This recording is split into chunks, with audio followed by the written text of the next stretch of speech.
L'oiseau gourmand.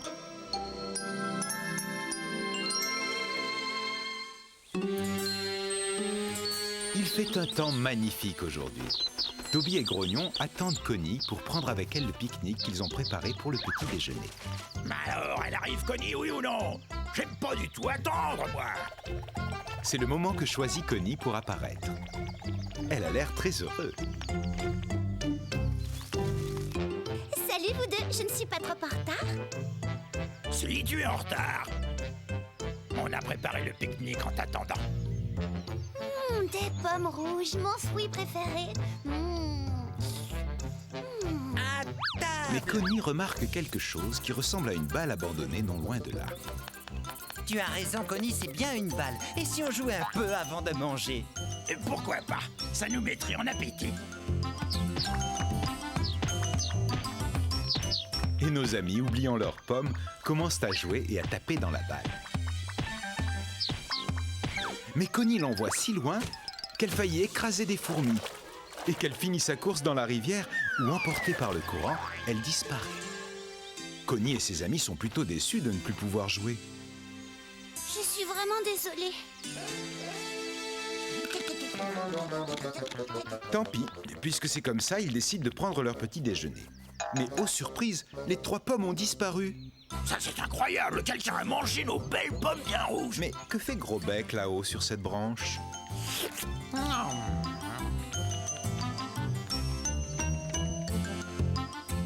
Bonjour Gros-Bec, de là-haut. Tu as dû voir qui a pris nos pommes. Oh oui, bien sûr que je l'ai vu, puisque c'était moi. Je les ai toutes mangées, elles étaient délicieuses. Et maintenant, mon estomac est tellement plein que je ne peux même plus voler. Ah, quel oiseau de malheur, il a le ventre aussi gros que le bec. Bon, c'est pas grave, allez, on va bien trouver autre chose à manger.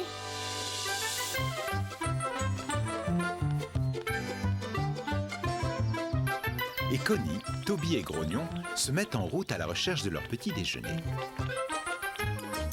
Mais ils ne sont pas sûrs de leur chemin. Et Connie préfère semer des feuilles mortes sur leur passage pour ne pas se perdre quand ils voudront rentrer.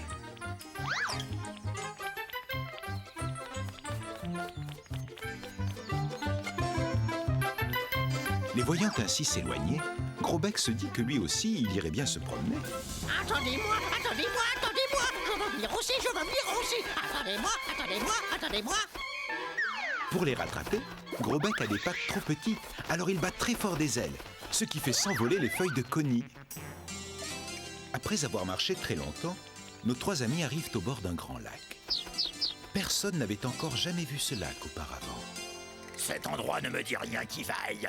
Et je commence à avoir vraiment faim. Je crois que nous nous sommes trop éloignés de notre petit coin de forêt.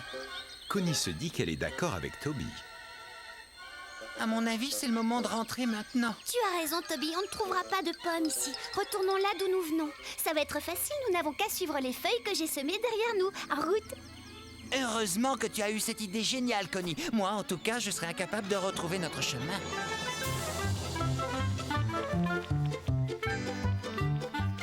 Mais ils ont beau chercher partout autour d'eux, impossible de retrouver la piste tracée par Connie. C'est drôle, pourtant je suis sûre que nous sommes passés par ici.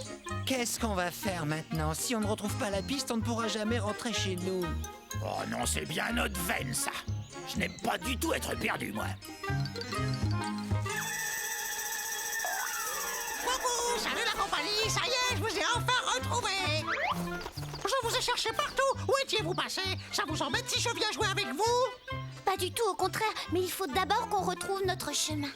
Comment ça? Qu'est-ce que ça veut dire? Vous êtes perdu? Nous ne savons même pas dans quelle direction aller. Oh.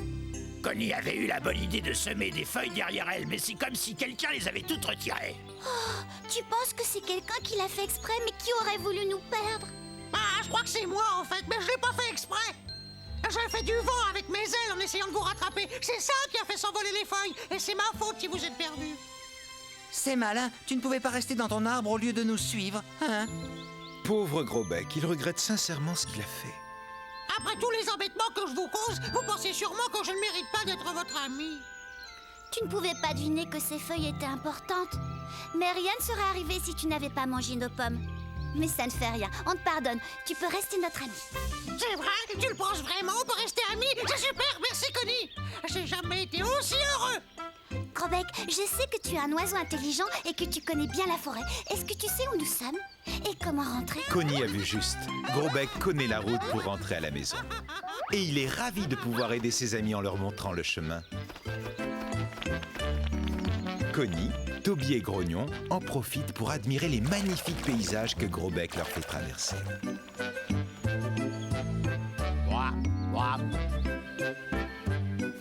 Finalement, Gros Bec et ses amis arrivent dans un coin de la forêt qu'ils connaissent bien. C'est bon d'être chez soi, merci Gros Bec. T'as mangé nos pommes.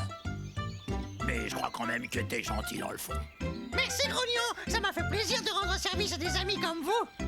Puisque tout est bien qui finit bien, si on faisait un bon pique-nique pour fêter ça, qu'est-ce que vous en dites? J'espère qu'il y aura des pommes à manger. Décidément, Gros Bec est trop gourmand. Il vaut mieux en rire. Cette nuit-là, il rêvera qu'il mange une montagne de bonnes pommes bien rouges. Grognon, lui, rêvera que tous les animaux de la forêt l'admirent. Et Toby, qu'il joue avec une grosse balle qu'il a trouvée le long de la rivière. Quant à Connie, elle dormira en toute sérénité, certaine d'avoir pour elle les meilleurs amis du monde. Fais de beaux rêves, Connie.